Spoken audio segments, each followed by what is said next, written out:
The seahorse, the ocean's most romantic little unicorn. For decades, humanity has looked at these creatures and seen pure magic. We put them in animated movies, we paint them on nursery walls, and we tell ourselves comforting lies about how they represent the best of nature. People believe they mate for life, perform an elegant morning dance, and that the males happily carry the babies. They are treated as the ultimate symbol of underwater peace and love. Absolutely not. Behind that majestic silhouette is a creature that evolution actively hates. They are fundamentally terrible at being fish. They are constantly starving, completely defenseless, perpetually exhausted, and trapped in a reproductive cycle that looks less like a miracle of life and more like a grotesque body horror movie. Today, we are taking a deep dive into the starving, baby-launching nightmare that is the life of a seahorse. Welcome to another episode of Why It Biologically Sucks to Be Born. Let us start with the most basic requirement for a fish: swimming. A fish should be good at moving efficiently through water.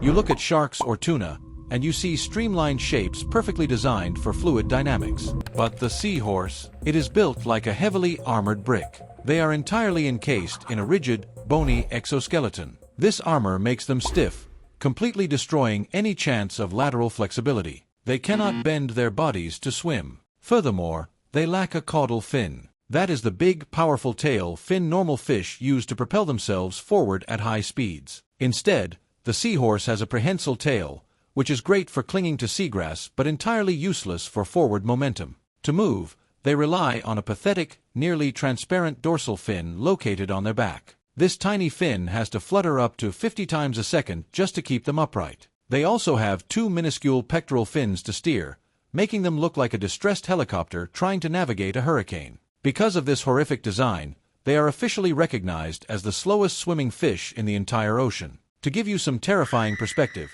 a dwarf seahorse, putting in its maximum effort, hits a blistering top speed of roughly 5 feet per hour. Because they are such atrocious swimmers, a mildly strong ocean current is a guaranteed death sentence. If a seahorse loses its grip during a storm, it will literally die of physical exhaustion trying to flutter its completely useless fin against the crushing force of the water. And that relentless exhaustion is compounded by the fact that they are perpetually starving. The seahorse has a catastrophic flaw in its biological blueprint. They do not have teeth, and incredibly, they do not possess a stomach. Their digestive tract is nothing more than a straight, hollow tube connecting their mouth directly to their exit hole. When they manage to suck in a microscopic shrimp, it passes through their rudimentary digestive system so incredibly fast that the seahorse barely absorbs any nutrients. Because of this shockingly horrible design flaw, a seahorse has to eat constantly. They need to consume up to 3,000 individual crustaceans every single day just to avoid starving to death. Think about the mechanical effort required to hunt 3,000 separate moving targets when your top speed is measured in feet per hour.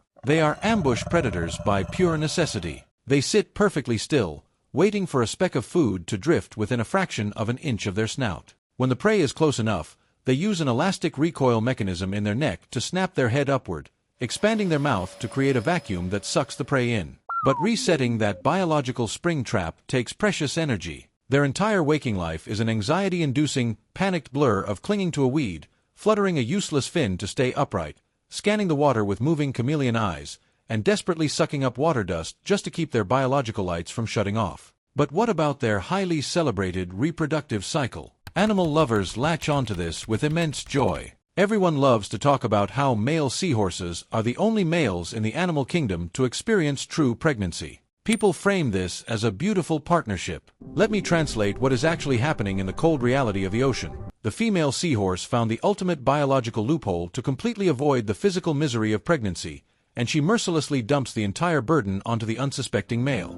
Their beautiful courtship dance is just a highly stressful marathon meant to synchronize their reproductive cycles so the female does not waste a precious egg. When the moment is right, she inserts an organ directly into the male's specialized brood pouch. She violently injects up to 2,000 unfertilized eggs straight into his abdomen. Once the physical transfer is complete, she immediately abandons him. She swims away to gorge herself on shrimp, leaving him behind to carry a massive heavy sack of developing embryos for weeks on end. He has to provide constant oxygen, regulate the internal salinity, and supply extreme amounts of raw nutrients to thousands of rapidly growing embryos, all while drawing from his own dangerously depleted energy reserves. Remember, he has absolutely no stomach and physically needs to hunt 3,000 times a day just to survive. Now, Try doing that while dragging around a bloated, immensely heavy belly that completely throws off your already terrible buoyancy. He looks absolutely miserable and physically deformed by the overwhelming volume of his own offspring.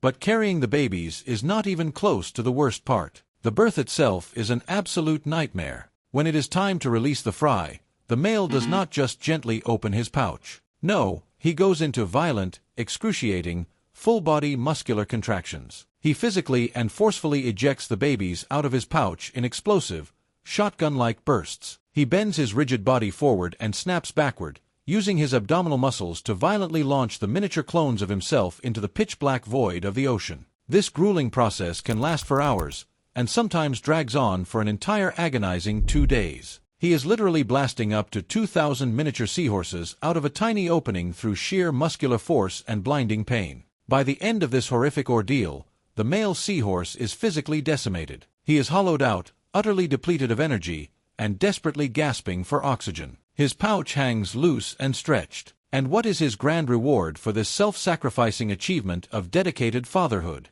Absolutely nothing. The exact second those tiny, nearly transparent babies are violently blasted out of his pouch, they are entirely on their own in a world filled with teeth. There is zero parental care provided. And remember what they are: newborn seahorses. They cannot swim, they have no defensive weapons, no hardened armor, and they are essentially just floating pieces of living oceanic popcorn waiting to be consumed by the first passing shadow. Out of a massive brood of 2,000 newly born babies, less than 0.5% will survive to adulthood. That means 1,990 of those babies are going to be violently eaten almost immediately upon entering the world. Crabs will ruthlessly snatch them. Small fish will casually swallow them whole. Even corals will sting and consume them as they drift blindly by. In fact, the exhausted father is so deliriously starving after enduring the agonizing days-long birthing process that his brain goes into pure survival mode. If his own newly born babies do not drift away into the ocean currents fast enough, he will blindly suck them right back up and eat them himself. Yes, the beautiful, deeply romantic father seahorse will happily cannibalize his own flesh and blood if they float too close to his terrifying vacuum tube face. Nature does not care about your animated movie ideals.